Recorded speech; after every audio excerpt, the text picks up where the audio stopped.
கர்த்தருடைய பரிசுத்த நாமத்துக்கே மகிமை உண்டாவதாக. இன்றைக்கி கூட யாத்திராகமம் 8வது அதிகாரத்தை பார்க்க போகிறோம். இதில் தேவன் எகிப்தியரை என்னென்ன வாதைகளால் வாதித்தார் அப்படிங்கிறத பார்க்க போகிறோம். இப்போ இயேசுவா மோசையை பார்த்து சொல்கிறாங்க, நீ பார்வோன் கிட்ட போய் எனக்கு ஆராதனை செய்ய ஜனங்களெல்லாம் அனுப்பு அப்படின்னு சொல்லு. அப்படி நீ அனுப்பலை அப்படின்னா உன்னோட எல்லை முழுவதும் நான் தவளைகளால் என்ன பண்ணுவேன், வாதிப்பேன் அப்படின்னு சொல்கிறாங்க. நதி தவளைகள் எல்லாம் திரளாய் பிறப்பிக்கும். அது உன்னோட வீடு, நீங்கள் இருக்கிற இடம், உங்கள் மடியில், உங்கள் ஊழியக்காரர்கள், உங்கள் அடுப்பு, உங்கள் மாப்பிசிக்கிற தொட்டி எல்லாத்துலேயுமே ஏறும் அப்படின்னு சொல்லுன்னு சொல்கிறாரு. திரும்ப இயேசுப்பா மோசையை பார்த்துட்டு, நீ ஆரோன் கிட்ட சொல்லணும், கையில் இருக்கிற கோலை என்ன பண்ணு, அங்கே இருக்கிற நீர்நிலைகள் எல்லாத்தையும் மேலே நீட்டி தேசத்தின் மேலே தவளைகளை வரும்படி செய் அப்படின்னு சொன்னின்னா எல்லா தவளைகளும் வரும்னு சொல்கிறாங்க. அதே மாதிரி செய்கிறாங்க. தேசம் முழுவதும் தவளைகளால் மூடிக்கொண்டது. மந்திரவாதிகள் என்ன பண்ணுறாங்க, அவங்க மந்திர வித்தினால் அப்படி செய்து நிறைய தவளைகளை வர வைக்கிறாங்க. இப்போ என்னென்னா பார்வோன் மோசையும் ஆரோனையும் கூப்பிட்டு சொல்கிறாரு, இந்த தவளைகள்லாம் என்னையும் ஜனங்களை விட்டு போகும்படி நீங்கள் கர்த்தரை நோக்கி வேண்டிக்கோங்க, கர்த்தருக்கு பலியிடும்படி நான் ஜனங்களை போக விடுன்னு சொல்கிறாரு. அப்போ உடனே மோசே சொல்கிறார் பார்வோனை பார்த்து, தவளைகள் நீர்நிலைகளில் மட்டும் இருக்கத்தக்கதாய் உங்கள் வீட்டில் இருந்தெல்லாம் எல்லாம் போகிறதுபடி நான் வேண்டிக்கிறேன்.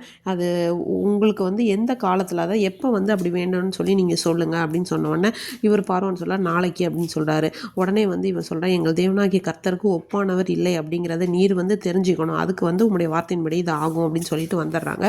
அதே மாதிரி வேண்டிக்கிறாங்க. தவளைகள் அப்படி போயிடுச்சு. அடுத்ததாக பார்த்தா மறுபடியும் என்ன பண்ணார், பார்வோன் தன்னுடைய இருதயத்தை கடினப்படுத்துகிறாரு.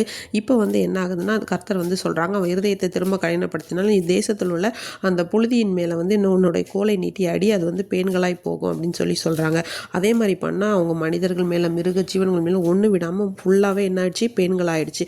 மந்திரவாதிகள் அப்படி செய்ய முயற்சி பண்ணுறாங்க. ஆனால் அவங்களால பேன் பிறப்பிக்க கூடாமல் போயிடுச்சு. அப்போ என்ன பண்ணுறாருன்னா, தேவனுடைய விரல் அப்படின்னு சொல்லி அந்த எகிப்தோட மந்திரவாதிகள்லாம் பார்வோன் கிட்ட சொல்கிறாங்க.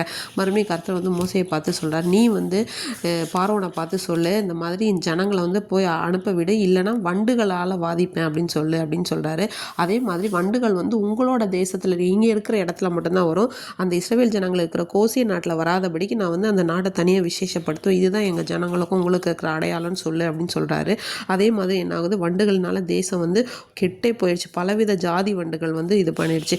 உடனே மோசையும் ஆரோனையும் பார்வோன் கூப்பிட்டு சொல்கிறார், நீங்கள் போய் உங்களோட தேசத்திலே பலியிடலாம்ல அப்படின்னு சொல்லும்போது அப்போ மோசே சொல்கிறாரு, அப்படின்னா அது எகிப்தியரோட நான் எங்களுடைய தேவனுக்கு எகிப்தியரோட அருவருப்பை பலியிடுகிறதா இருக்கும், நாங்கள் அப்படி பண்ண மாட்டோம், எங்களுக்கு வனாந்தரத்தில் தான் போய் பிரயாணம் பண்ணி தான் நாங்கள் பலியிடுவோம், தேவன் எங்களுக்கு விதித்த கட்டளை அதுதான் அப்படின்னு சொல்கிறாங்க. உடனே பார்வோன் சொல்ல, சரி நான் அனுப்பிவிட, ஆனால் நீங்கள் தூரமாக போகக்கூடாதுன்னு சொன்னோன்னா அதே மாதிரி வண்டுகள் போகிறதுக்காக வேண்டிக்கிறாங்க. திரும்பவும் இது பார்வோன் என்ன பண்ணுறாருன்னா, அவருடைய இருதயத்தை என்ன பண்ணுறாரு, கடினப்படுத்துறாரு.